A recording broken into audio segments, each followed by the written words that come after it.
welcome to St. Reatham's HQ. Come in and follow me. To the left you'll see Philip's bedroom. Do not enter! To the right you'll see a selection of snacks and beverages from local conveniences. Then follow me through into the garden where the podcast will take place. I'm informed this year the hashtag is hashtag St. Reatham16. As is traditional, of course, I'll just sing the little ditty before you go in. It goes something like this. The podcast of St. Reatham's, the podcast of St. Reatham, St. Reatham, St. Reatham's podcast. Now give us a round of bloody applause.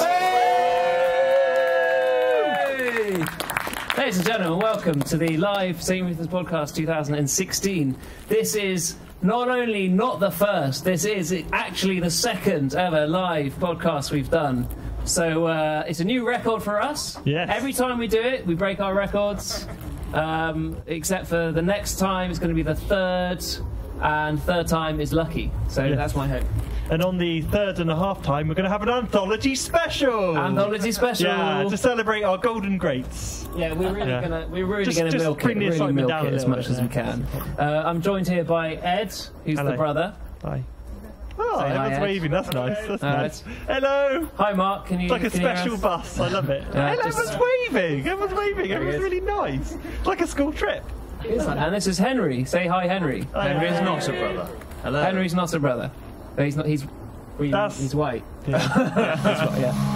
Oh, I'm sorry. I just realised. Don't go racism. Yeah, We need to break in between the racism. Let's go non-racism. However, it's a good point because the first thing we're going to do is play a little pre-recorded thing. Ed, have you ever been to the Dagobah system in Star Wars? I haven't yet, Phil. But tell me what it would be like in some sort of recorded form. On the way, you should stop off at a kebab bar owned by Admiral Akbar. That's my intro. So, I think it's brilliant. thank you.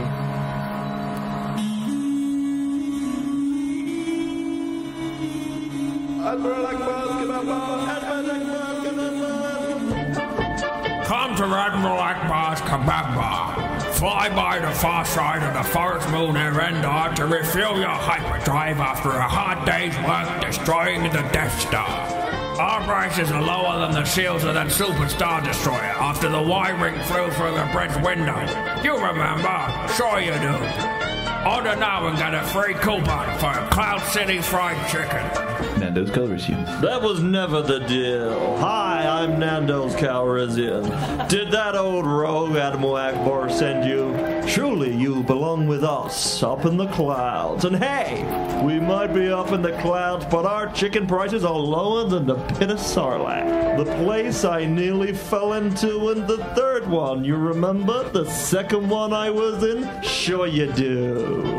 With those prices, we won't last long against the competition. We'll last longer than we will against that burger star, and we might just take a few of their customers with us. Try our new hot sauce. Even Darth Vader couldn't handle it.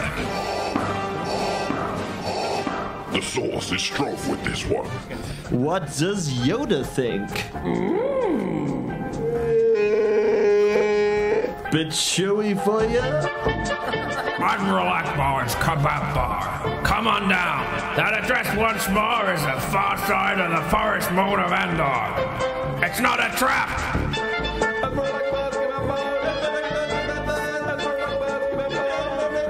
The podcast of St. Reatham's, the podcast of St. Reatham's, St. Reatham's, St. Reatham's podcast. Has anyone ever seen Grand Designs? Well, you're in You're in for a real treat.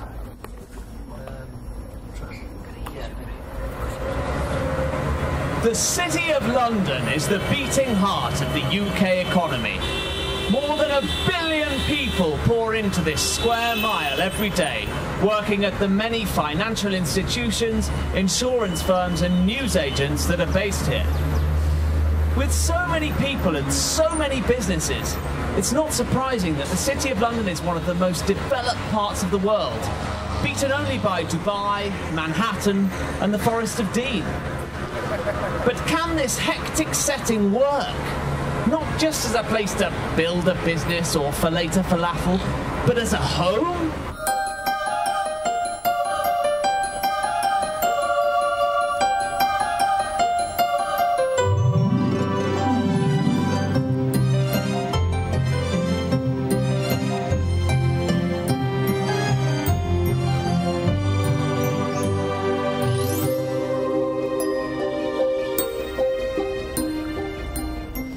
Artist Saskia Beaumaris Cornflakes and her partner Genevieve de Souza Emmentaler, yes, they're lesbians, first stumbled across this unusual site in early 2012 when Genevieve was working at nearby bank UBS. The first thing that really struck me about it was the amazing tranquility of the site. When you're there, all you can really hear is the sound of sirens.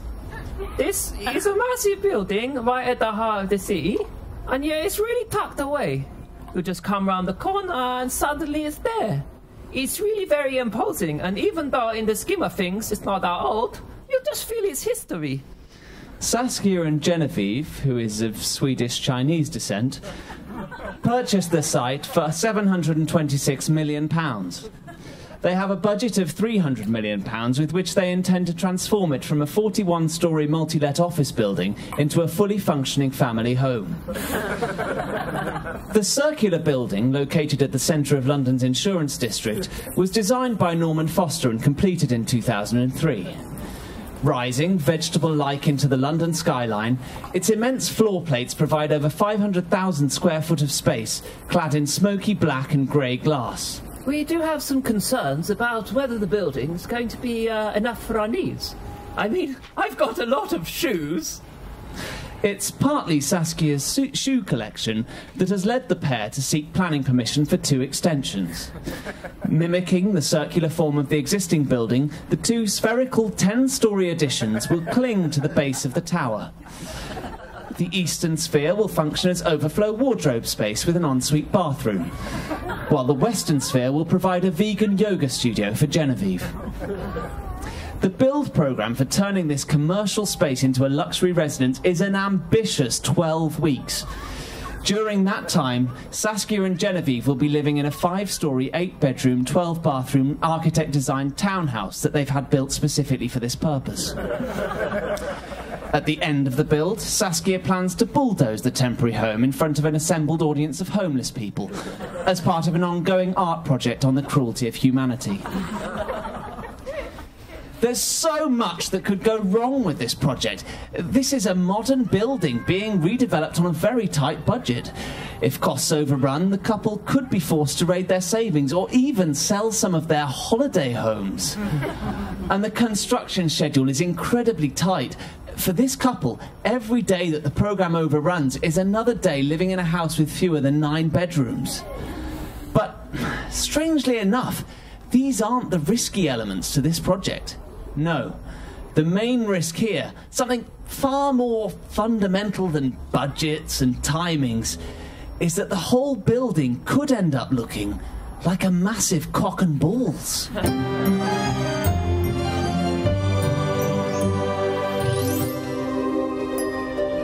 The podcast of St. Reatham's, the podcast of St. Reatham's podcast. Well, thank you very much. We have an Ed back. Hello. Which is nice. Hi, Ed. Oh, yeah. How was your little visit? Was it to the little boy's room? No, he was bloody life admin. Oh, ladmin.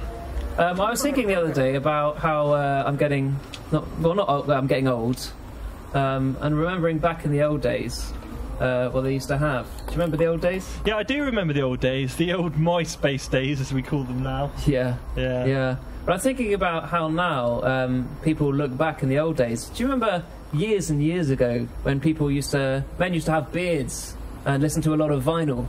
Whatever happened to those days? Whatever happened to that? They drank ale. Ugh. Weirdos. Craft ale. Yeah. Weird. Like, and we have a little pre-recorded sketch on what it's going to be like in the future. Ooh. Can you make that noise for a sec? It's the wind is doing that already, it's fine. Now come closer, little Billy. I'm going to tell you about when I was a kid. We had something called smartphones. On these phones we would take pictures and moving pictures of cats and food, see? Now this here is a selection of pictures from Yo Sushi back in 2012. Hashtag yummy, hashtag sushi, hashtag shouldn't, but I will, hashtag no filter. Do you know what a hashtag is, Billy? No, Grandpa. Well, you see, if we wanted to share an Instagram of a cat falling out of a washing basket or a revenge porn picture of our ex, and we wanted other people to find it, we would put on a hashtag. Boy, we would hashtag everything. Sometimes we'd even hashtag a hashtag, and we would lol so hard. What'd you lol, Grandpa? Oh, the epic lols. Well, you see, Billy, we used to lol ironically. We did it so much that it became habit, and the irony evaporated. Lol. We used to tweet such hashtags. Bye, oh, bye. Grandpa, what's a tweet? Well, Billy, it's where we would put our hashtags and our memes. We used to have these guys called iPhones, where we could touch the screen and update our tumblers and our tweets and things. You know, I think I still have one somewhere around here. Billy, it's dinner time. But Grandpa was going to show me his old iPhone. Billy, it's not iPhone like your eye. It's a little I. Information. I could tell by the way you were saying it that you were spelling it wrong. Oh, Dad, you're not showing him that old thing. You're always harping on about the hashtags and the TLDR and the YCOMT and the ROLF Lamau, Cumber bombing and Rick rolling. Will you just leave it alone already? I was just showing him them hashtags and the tumblr. Down, Billy. Come down the tubevator and have your nuclearised nutrient-enriched suster pills before it's time for cryogenic hiberno. And Dad, knock it off with the old stuff, will you? Come on, Billy. Let's leave Grandpa to his memories. Something, Gangnam Style. But wait a minute, Billy. There's one more thing I need to. Just one more thing I need to. What is it, Grandpa? Never gonna give, never gonna give, never gonna give you up. Never gonna. That's a Rick-rolling, Billy. A Rick-rolling. You've been Rick-rolled. Billy. Sad face. Grab yourself a cold brewski. You're listening to St. Reatham's Podcast live.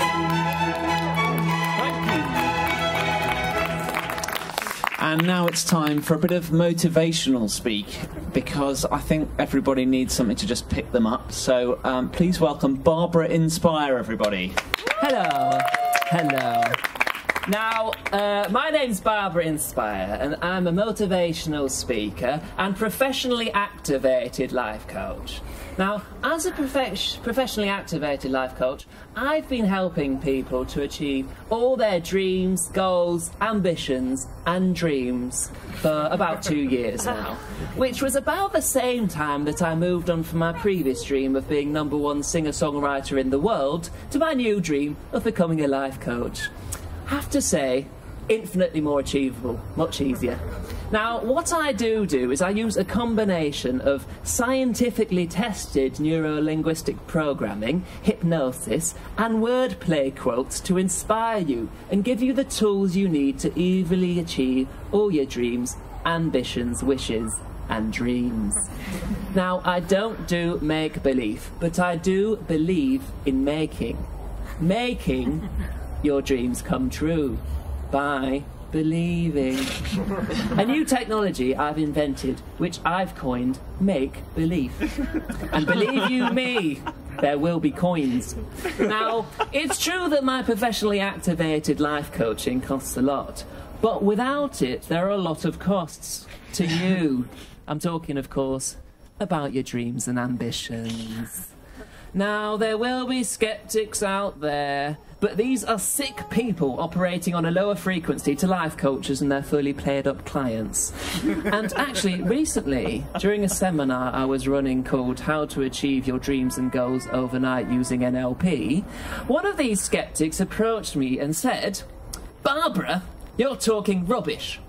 Well, quick as a flash, I said, "No, you're rubbish, and I'm talking."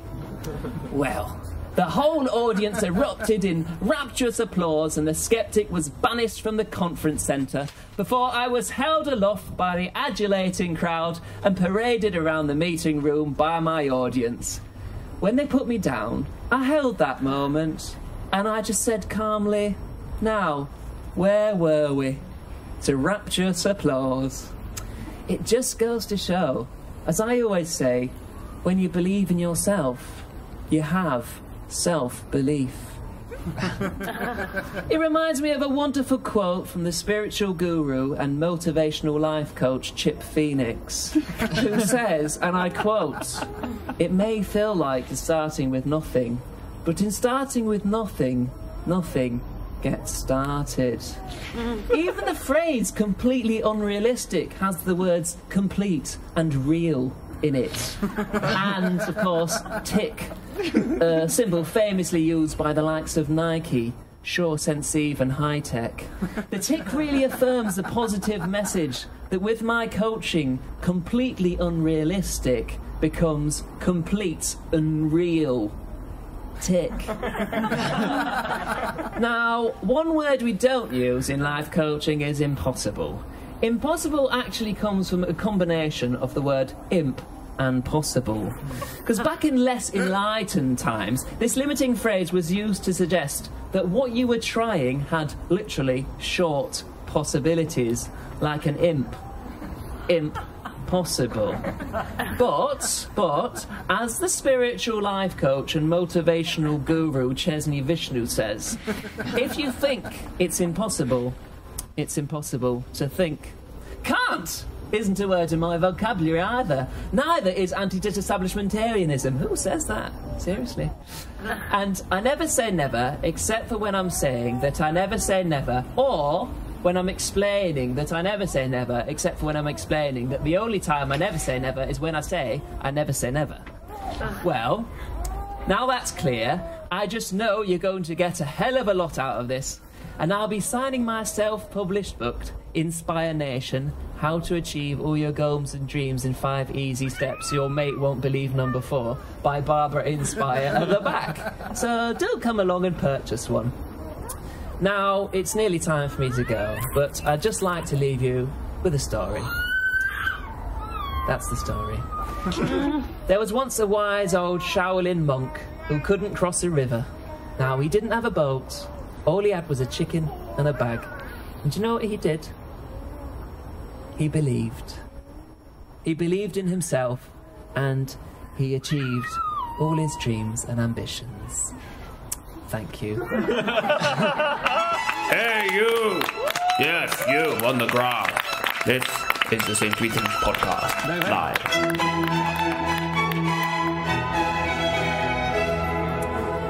You're not laughing now, are you?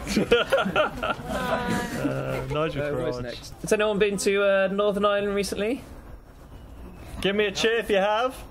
Give me a cheer if you haven't. Yeah, we got some guaranteed. people who haven't been there in the house tonight. Yeah, okay. Yeah. Who likes the stuff you surround kebabs and things with? Yeah. Yeah, that's right. Any fans of hummus in the house? Yeah, okay. This all leads up to this following, what do you call it, pre-recorded advert, which happens now. I don't think it does. Oh, sorry, it's technically the wrong one. Just give me a sec. Which is actually funny, because I've got a funny story, actually. I was in Belfast, and it was in the Protestant Catholic time of a terrible suffering and massacres, actually, at the time. And I thought, I'm quite hungry. All this bloodshed has... Peter! Thank you. I'm leaving you. All you do is sit around eating flatbreads all day. You're absolutely pitiful. Jesus, I've lost another wife. What am I going to do now? Wait a minute. You're absolutely pitiful, pitiful, pitiful, pitiful, pitiful. Welcome to Peter's Pita Palace, Ulster's only all-pita restaurant. Everything we serve is pita bread from the supermarket. Bring your own beers. Bring your own wine. If you like eating something other than dry, uncooked flatbreads, bring that too. All we serve is pita breads. I went to Peter's Pita Palace for dinner with my family, and after we'd gone back out and bought some beers and a tub of hummus, it was fine. I literally don't cook anything. It's all just pita breads. I've been to Peter's Pita Palace twice now, because it's the only restaurant where I can bring my own toaster. Come to Peter's Pita Palace. It's just off the P3T3R between Petersfield and Peterhaven. Visit today. It's a pita what you fancy. Prepare a hashtag in your computer. This is the St. Reatham's Podcast Live.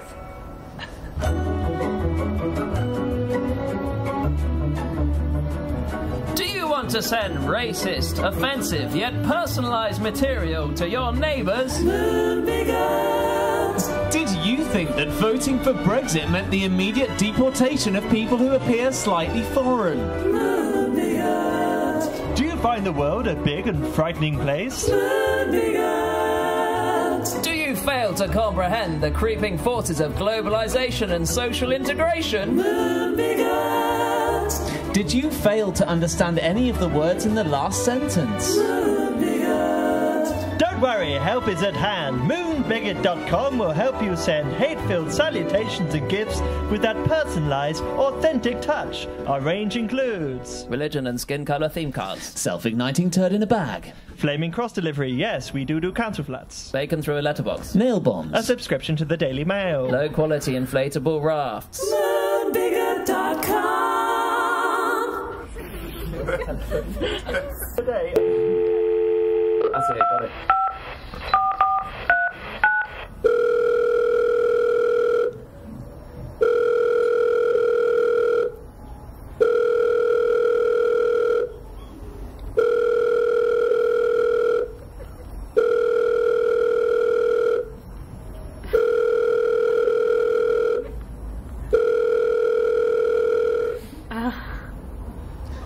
Hello, Moonbigot customer service. Yeah, I ordered a personalised basket of dog turds for, them immigrants around the corner. It hasn't arrived yet. Yeah, we're just really short-staffed at the moment. Why? Well, we can only have English people working here now, and they're not very good. Quite lazy and mostly off sick. Well, shouldn't you do something about it? Nah, not really. I can't really be bothered. I mean, you could always use one of our competitors, such as fuckingracist.com. You're listening to the St. Reatham's Podcast Live. Now stop going on about it. Ladies and gentlemen, please welcome. We're going to do some. We're going to invite some improvised comedians on stage now. So please welcome onto the stage the Brexit Players. Hey! The podcast of St. Reatham's. The podcast of St. Reatham's. St. Reatham's Podcast. Okay, hi guys. Hi, we're the Brexit Players.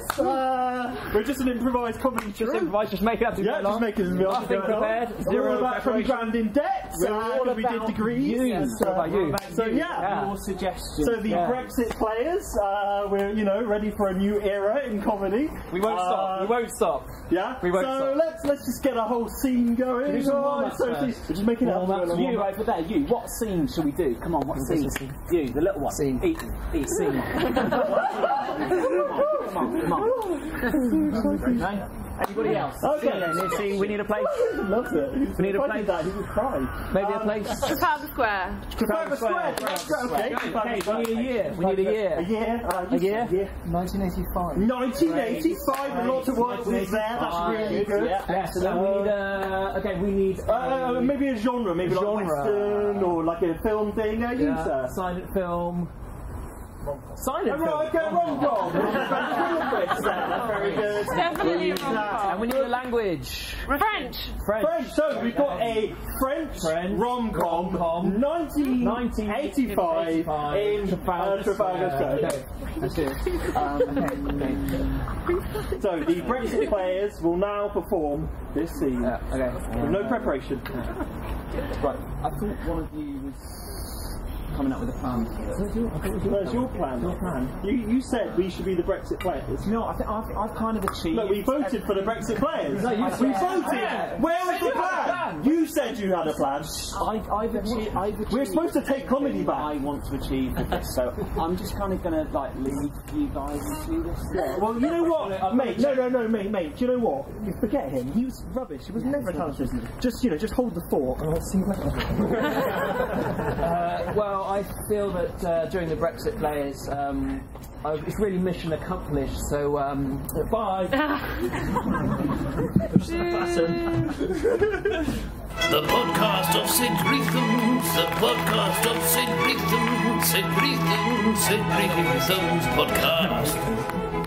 The Brexit players, ladies and gentlemen. Ladies and gentlemen. Hey, we'll have a second sketch from them later, only if it gets through Parliament. Outrageous. Don't laugh too much. That's my whole set later. Speaking of Brexit, there's something racist. Don't introduce it like that. No, it's not. It's just an accent. Don't qualify it, Phil. So we're looking into the future now. We're all thinking about what Britain's going to be like outside the world. And we think it's going to be something like this. 20 years into the future.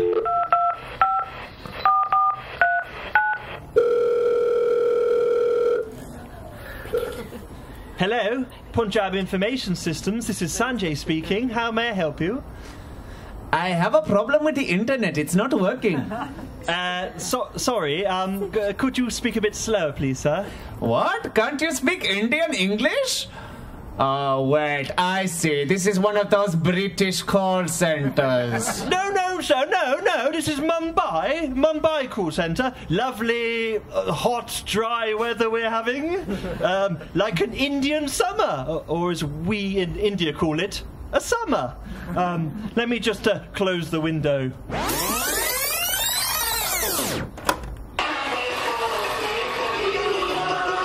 You see, we're definitely in India. Don't try and fool me with your cheap British-made tape recorder. Where are you really? Croydon. Good. Now we're getting somewhere. My son went there on his gap year, said he was trying to find himself. All he found was some dirty street food called Greg's and 2 weeks sitting on the toilet. You can't pull your cheap imported wool over my eyes. I bet your real name isn't Sanjay either, is it? No, it's Roger. Very good, Roger. Now put me through to your manager. Yes, sir. If you could please hold one moment.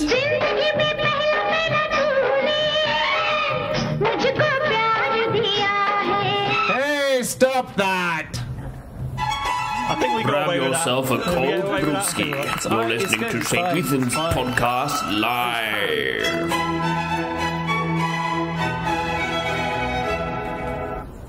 Oh, that cuts out quite quick. So this year there was the sad passing of Victoria Wood. So we did a very hastily written. Sorry, not that. Actually, that might sound bad if I did that about her. Yeah. I know that virtually none of you have ever done a proper job in your lives. Bear that in mind. But we have done a proper job. So by doing this rather rushed and pretty lame tribute to Victoria Wood. Brilliant tribute to Victoria Wood.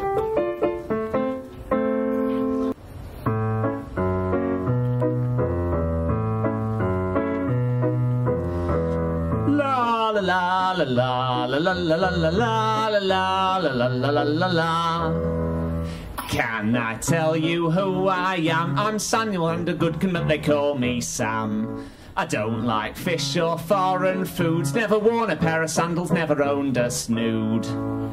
I don't put creams on my skin. I've never drunk a drink with a strawberry in. I don't like blacks, I don't like queers. I think that Nigel Farage has some good ideas. La la la la la la la la la la la la la la la la la. My dad was Dutch, my mum was French. That doesn't mean I haven't got a racist edge. They steal our jobs, they rape our spouses, and jump ahead in the queue for council houses. Their benefits, scrounging scum, even the ones that have a taxable income. The few I've met all seemed quite nice, but I've read the Daily Mail and I didn't think twice. That's me, racist Sam. I post a lot of right-wing shit on Instagram. My passport's red, I'd rather blue. I like my fruit at angles that are out of true. La la la la la la la la la la la la la la la la. 2 weeks ago we had our chance to cut off all contact with the likes of France. I spoke to friends, I watched the news and decided that to leave would regret my views. The Leave campaign had got to me with its empty words and phrases such as sovereignty. I couldn't wait to cast my vote and send the Polish packing on the next free boat. La la la la la la la la la la la la la la la la la. Gove and Johnson promised me fewer migrants and an improving economy. More funding for the NHS. Quite how they plan to do that was just anybody's guess. We'd keep our rights to live abroad, while those that want to visit us would be ignored. We'd ditch unelected bureaucrats, but keep the Queen and House of Lords and all those twats. That's me, how I feel. Europe gives the UK a rotten deal. I voted out, I got my way. I googled what's the EU on the very same day. La la la la la la la la la la la la la la la la la. Now it's done, I feel depressed. Turns out the EU funded projects in the northwest. The pound has crashed, the market's fucked. I wonder if the lies I bought were quite corrupt. Boris, Nige and Mike have gone, leaving a girl to clean up what they've done. But I won't make a song and dance. I voted to deport myself, I'm off to France.